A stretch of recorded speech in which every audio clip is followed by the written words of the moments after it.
Today, you will learn how to link a PDF in a Word document step by step. First, open your Word document and find the text that you want people to click. Click and drag your mouse over it to highlight it. Now, right-click on the highlighted text. A menu will appear on your screen. From this menu, click on Link. A new window will open. This is where you tell Word which PDF file you want to connect to the text. If the PDF file is saved on your computer, browse to its location, select the PDF file, and click OK. If your PDF is available online, such as on a website or cloud storage, simply copy the complete web address of the PDF and paste it into the address field at the bottom of the link window. Make sure you include the full URL, including HTTPS, so the link works correctly.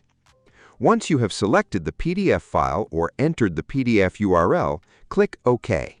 That's it. Your selected text is now linked to the PDF document. To test the link, hold down the Control key on your keyboard and click the linked text. Word will open the PDF file or take you directly to the online PDF. If this video helped you learn how to link a PDF in a Word document, please like the video and subscribe to the channel.